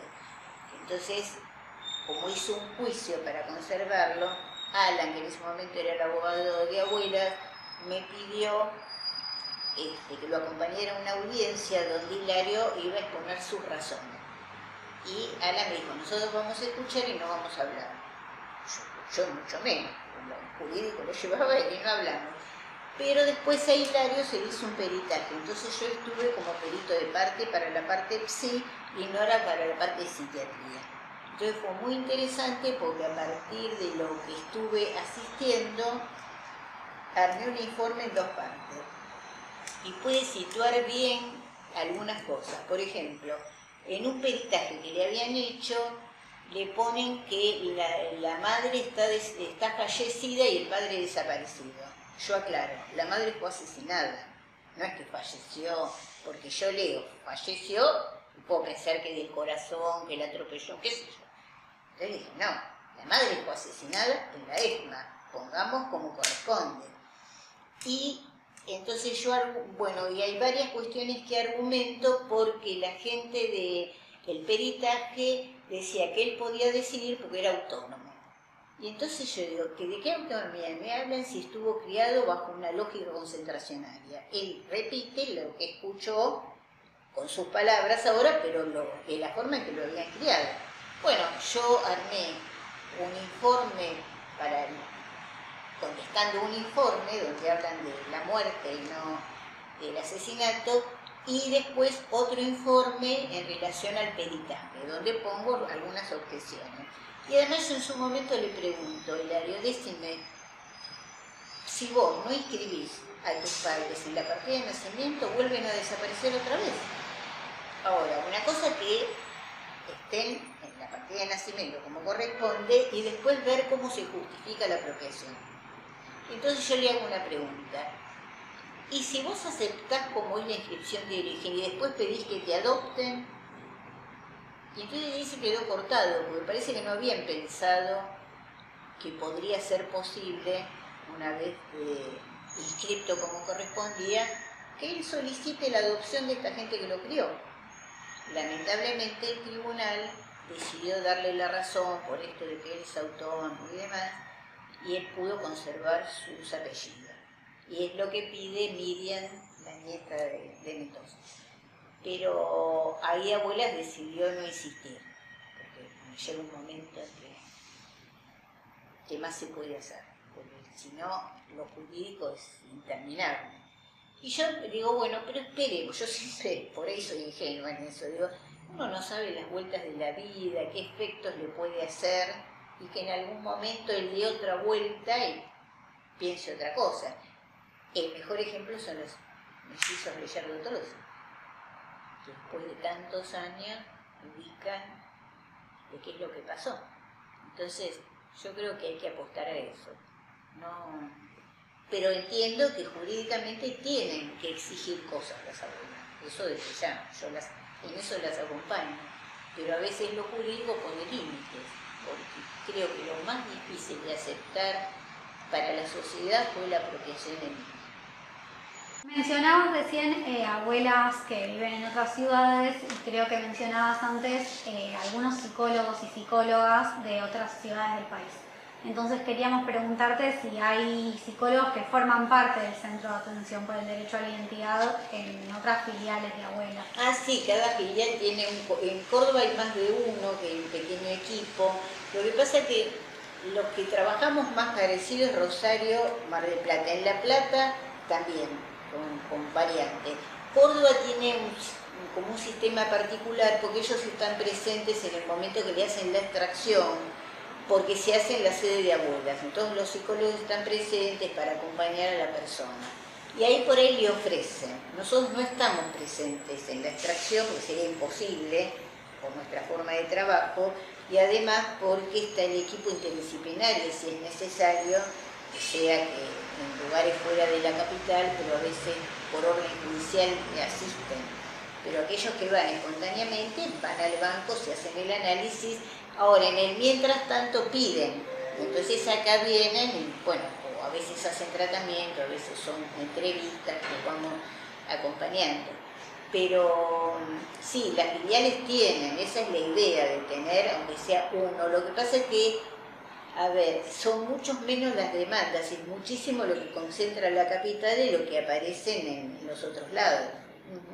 De hecho, sí, y además tenemos una reunión mensual que a pre-pandemia era acá presencial y en los primeros 3 años que estábamos cubiertos por la Unión Europea, cada 3 meses nos reuníamos un sábado y venía la gente de la filial. Bueno, después que se terminó los aportes de la Unión Europea se siguió sosteniendo, pero pagar viajes, estadía, bueno, ya era difícil y no se hacía. Yo cuando he viajado me he reunido, me llamaban por teléfono y hablamos, pero por la pandemia tenemos las reuniones de equipo una vez por mes por Zoom. Entonces se pudo reanudar el vínculo, digamos, con Córdoba, Rosario, Mar del Plata y La Plata. Entonces, la verdad que eso fue interesante, porque nos permitió compartir, por ejemplo, Iván Fina, que está en Rosario, que es colega, y varias veces me ha invitado a actividades en Rosario. Una viajé con Marcelo. Y él presentó su tesis de doctorado respecto del archivo. Entonces lo estuvimos trabajando, el archivo, bueno, porque es interesante. Siempre tenemos, aparte de compartir la experiencia clínica, nos ponemos algún texto para trabajar. Y yo este año tenía ganas que trabaje en memoria, trauma e historia. Eso es un poco la idea de este año. Así que bueno, sí, en eso estamos. Lo que sí les quería comentar que respecto de la apropiación de niños, no todo el campo sí estaba de acuerdo con las restituciones, sino que había un montón de colegas que decían, tomando un poco lo que había dicho François Dolto, que es una psicoanalista argentina que estando en Buenos Aires, más o menos dice, bueno, si hicieron el Edipo con esa gente, que se queden con esa gente, cosa que era disparatada. Todo después se arrepiente y cuando las abuelas viajan a Francia,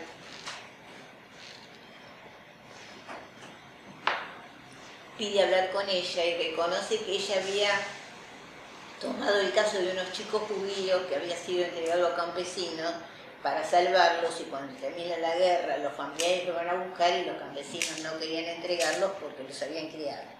Pero la situación era totalmente diferente, porque los entregaron para salvarlos y sabían a dónde lo habían entregado. Y los que recibieron también sabían. Entonces ella dice que se arrepiente, abuelas le pide que lo escriba, bueno, falleció y nunca lo escribió, pero cuando ella falleció, yo saqué una nota en la Gaceta Psicológica de la Asociación de Psicólogos, un poco explicando el encuentro. Le pedí acá, creo que Estela me hace una nota diciéndome cómo había sido el encuentro. Y entonces ahí se pudo aclarar que, bueno, había faltado un encuentro en Buenos Aires entre la llamada abuela del psicoanálisis y las abuelas de Plaza de Mayo. Pero habiendo colegas que decían, bueno, sí, las identificaciones, los mecanismos de identificación son los primeros que el sujeto, con el cual empieza a constituirse subjetivamente. Freud habla de una persona, el yo lo constituye por identificación con los objetos perdidos. Y el objeto perdido primordialmente es la madre, porque tiene que estar en condición de presente y ausente, ¿no? Para que el chico pueda ubicarse que él es diferente a la mamá, no es una continuación de la mamá. Bueno, esto es bastante más complicado, se los digo sencillamente. Entonces unos decían, bueno, las identificaciones lo hicieron con esas personas, que se queden con esas personas. Nosotros nos opusimos. Entonces yo en un momento, en uno de los coloquios que se armó a partir de esto de la Unión Europea, tomo el cuento de Butterby, del escribiente, preferiría no hacerlo, no sé si lo conocen.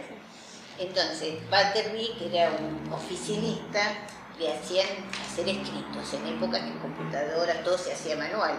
Entonces, en un momento le mandan a hacer algo y él dice preferiría no hacerlo. Y se mantienen sus 13. Cada vez que le pedían algo, preferían no hacerlo.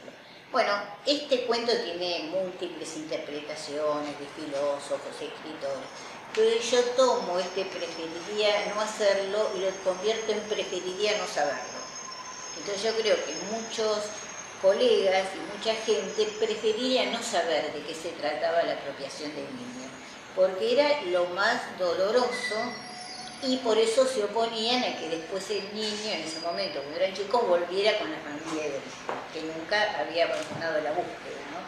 Entonces, hay que tomar en cuenta los cambios que se fueron produciendo. Hoy en día no creo, salvo algún libertario que ande suelto, que piense que mejor sería que no sepa nada.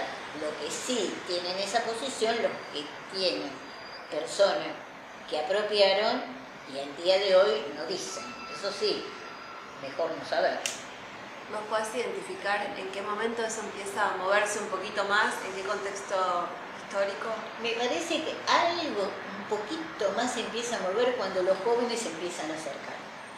Por ejemplo, cuando fue el caso de los mellizos Reyardo de Toloja, por rebote empezaron a pedir.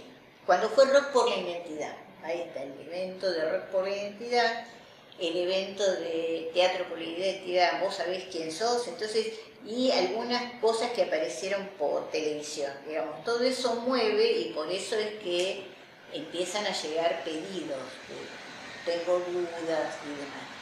Y, bueno, en el caso cuando apareció el nieto de Estela fue colas en la calle, bueno, Marisa tomando entrevistas de presentación espontánea, porque fue un boom, digamos, cuando hay esos hechos siempre producen cimbronazo y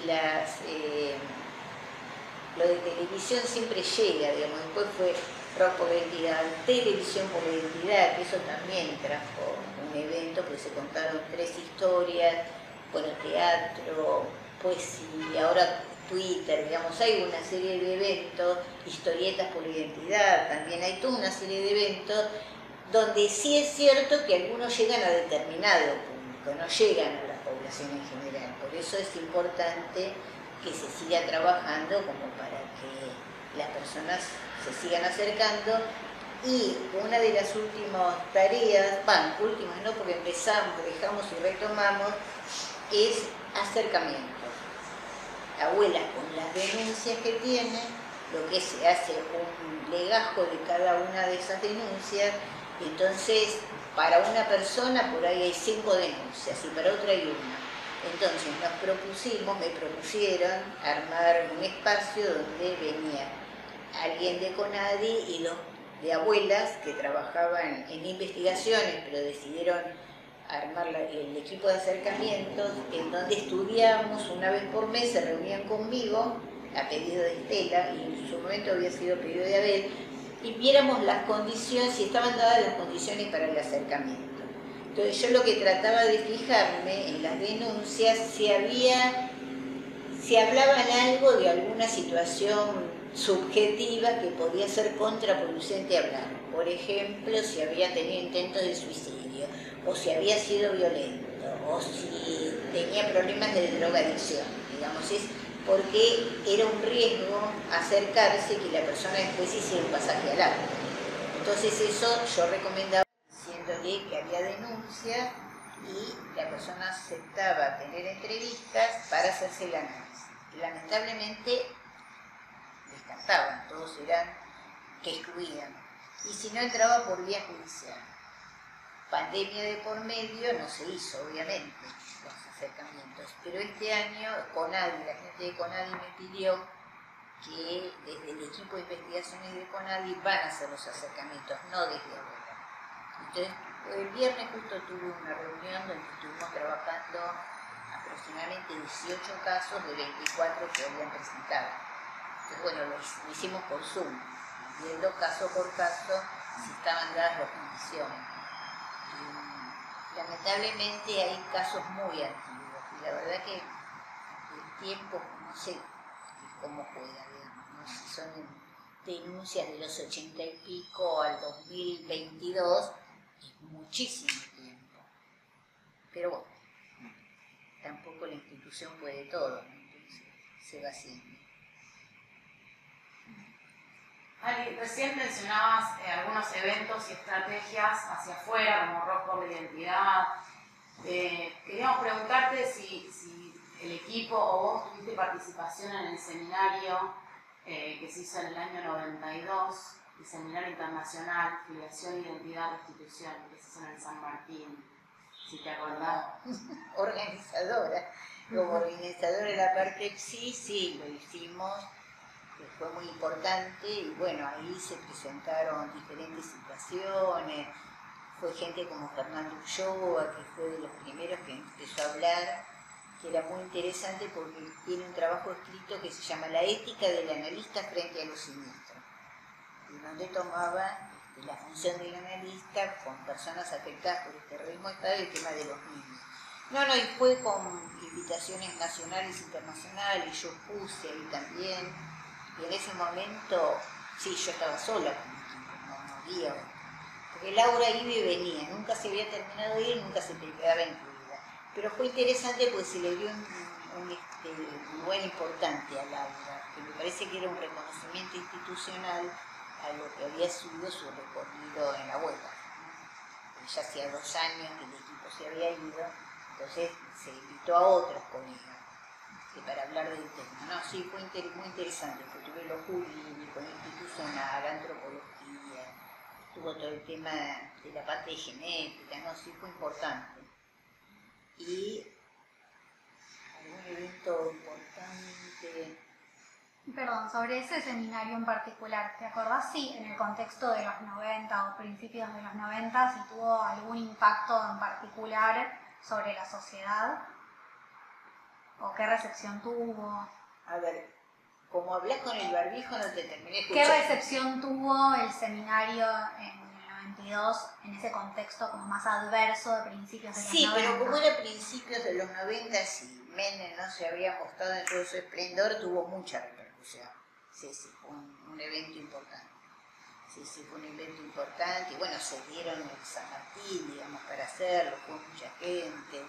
Y hubo... Después se hizo una publicación, pero bueno, la publicación no fue buena, salieron todas las mesas, pero no fue de lo mejor. Pero había muchas abuelas, cerraron los nietos, varios nietos de que seguían participando en la institución, porque después pasó que algunas se fueron alejando. No se alejaron ni el primer tiempo cuando se va Chicha, pero después se empezaron como a distanciar. Pero no, en ese momento sí fue interesante lo que se planteó. Sí, por lo menos a mí me pareció que... Después en el 97 se hizo otro, en el San Martín. Que, bueno, ese también fue interesante, pero me parece que el más importante fue en el 92 porque era la primera vez que se hacía algo tan abierto a la comunidad. Y después nosotros hicimos algunas jornadas en la facultad, ¿no? Después siempre se siguió haciendo como algunos eventos. Ahora que mencionabas el alejamiento de algunas abuelas y que cuando en esa primera reunión inicial, cuando te sumás al equipo, ellas te decían que a veces iban a necesitar resolver algunos conflictos. ¿Por dónde pasaban esas situaciones? Y porque a veces se peleaban entre ellas, como en toda organización humana, uno decía, la otra decía, bueno, las cosas, y yo dije, no, yo en los problemas internos no voy a meter porque, no, que lo resolvieran, que tomaran tiempo, entonces por eso decía, si cualquier cosa que quieren, me llama. Entonces alguna vez me han llamado, bueno, pasó tal cosa, ¿cómo fue? A ver, ayudemos a pensarlo.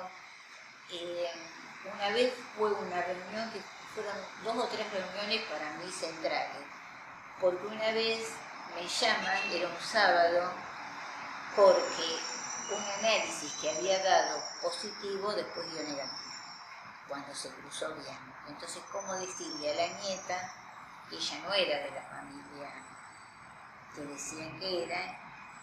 Y la verdad que fue difícil para la familia que creía que era su sobrina y para la chica que creían que era su familia. Entonces la verdad que fue denso, pero bueno, ahí yo creo que en ese sentido Estela, impecable. Había que decir la verdad, aunque fuera doloroso. Y el error había sido del banco y no... Pero además cómo maniobrar para que no caiga la confianza en el banco. Lo que pasa es que habían cruzado algo y le faltaba otra parte de cruzar y ahí es donde, bueno, la verdad que fue difícil. Y la otra fue de una nieta que no quería saber nada con la familia y estaba la abuela materna y la abuela paterna, Estela me llama, y entonces era como, bueno, que lo dejaban como dijera a decisión de ella. Entonces Estela por poco llorando decía, pero no pueden hacer eso, piense que es un adolescente y deben tener dudas, si ustedes tienen presencia, ella va a escuchar otra. Y eran las dos, sobre todo una, esperen que me acuerdo, la paterna, se había puesto muy, muy firme. Y una profesora de esa nieta había mandado una carta donde ella lee esa profesora esa carta y se acerca a abuela. Ya estaba ubicada y demás, pero donde se ve bien la vacilación. Porque ella se pregunta, al fin, ¿quién soy? Me dicen que soy esto, pero me dicen que soy otro. Entonces fue interesante que una profesora acercara una nota como esa para permitir que a ver si de eso se podía algo. Y las dos, especialmente la paterna, la abuela era más blandita, digamos, pero Estela estaba desesperada. Entonces lo que yo les planteé, algo así como diciendo, bueno, pero si ustedes hicieron la denuncia, quisieron encontrarla, también es algo de los hijos volver a encontrar, digamos. Entonces, bueno, ver cómo se ablandaba la posición.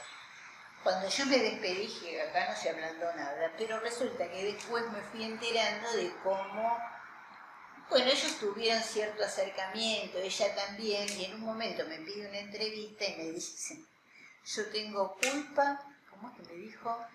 Y agradecimiento. Tengo culpa con la familia que me crió, porque ya no lo siento mi mamá y mi papá. Pero agradecimiento porque me dijeron que me iban a matar y él me salvó. Argumentación. Bien. Y culpa y agradecimiento con la familia de origen, agradecimiento porque siempre me buscó. Y culpa por no haberme acercado lo suficientemente a ellos. Entonces también bien, ahí se ve bien dividida y bueno, uno invita de que algo haga con eso. Pero eso dicho desde la persona, no solo desde la familia. Entonces eso es lo interesante. Y más de una me dijeron, bueno, yo no me acercaba a abuelas porque como sigo con lazo entonces ¿qué me iban a decir? Y después se encontraban que no le decían nada, entonces estaban como asombradas o asombrados de la apertura de abuela. No, eso sí es fantástico. Eso es lo que es interesante transmitir. Con todas las cosas que pueden pasar en una institución, la firme convicción de que esto hay que hacer. Que no se pierda la reconciliación. El hecho de abuelas de haber armado todos los equipos que estábamos integrando abuelas, eso es fantástico.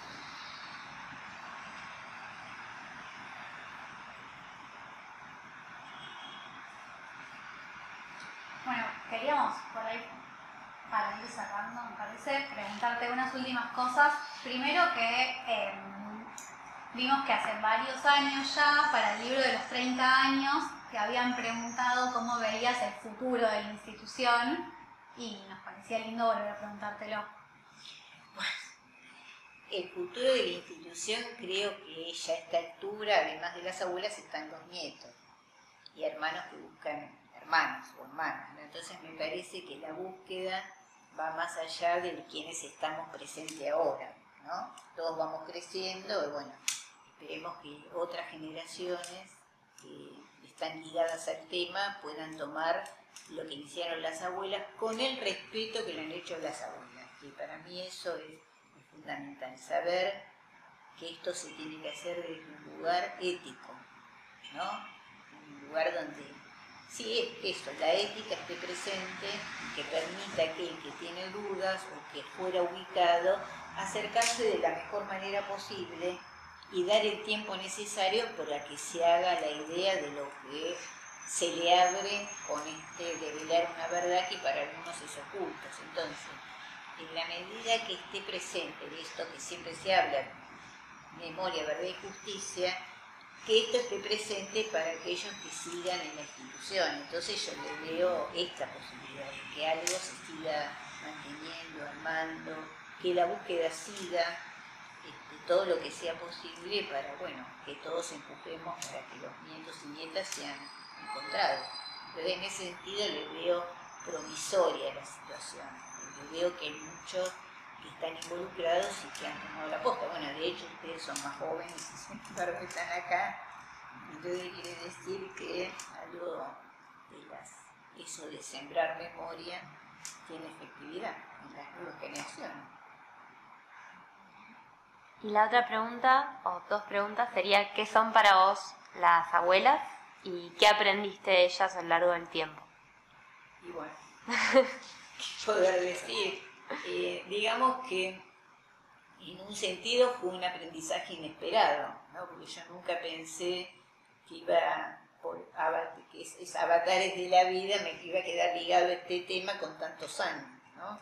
Entonces, siempre aprendo, porque siempre tienen, primero, algo vital, porque lo que siempre me llamó la atención en abuela es que siempre se celebra la vida. Entonces, para mí es un aprendizaje que uno pueda tener la disponibilidad para brindar por la vida y apostar a la vida. Entonces, esta búsqueda para mí tiene eso es lo que aprendí de las abuelas. Una de las abuelas en un evento que armamos en Paraná, creo que fue, dijo, nosotros no somos ejemplo de nada, lo único que les digo que en todo caso tomen de las cosas que ustedes creen que son importantes, luchen por ellas. Entonces eso también es una lección de vida, saber que uno tiene que apostar, luchar por aquello que considera que vale la pena, ¿no? Entonces ahí me parece que esta búsqueda que es sin rencor y sin odios, en una época en el mundo donde el odio prima tanto, entonces que las abuelas lo hayan hecho desde el lado del amor y no desde el odio, para mí es una lección de vida. Porque el odio se vuelve en contra de uno. Y entonces lo que creo que hay que evitar es eso, que prime más el amor, no el odio y la venganza. Entonces ahí para mí esa es una de las enseñanzas. Y también me cambió la idea de la edad, porque uno, abuelita, más o menos pelo blanco, bastoncito, y uno ve, ahora tendrán bastón porque tienen muchos años, pero digo que esa vitalidad que tienen, ese empuje que tienen, y bueno, estos son experiencias de vida. Cuando yo viajé en el 18, que viajé con Guillermo, Amarilla Morfina, nosotros llegamos, hicimos Ezeiza, Barcelona, París, 2 aviones. 3 combinaciones de metro para llegar al tren, que nos iba a llegar a caer. Perdimos el tren, porque por las 3 combinaciones, bueno, teníamos que hacer un trámite, bueno, llegamos tipo 10 de la noche, o sea, habíamos estado 24 horas viajando. Y yo después decía, ¿pensás que las abuelas se iban a Europa cuando les pagaban los pasajes, si a alguno le daba lugar para dormir? Y Estela me dice, Pero como no la fueron a buscar a París, y entonces le digo, Estela, usted se olvida de cómo viajaban ustedes, me dice, claro, tenés razón.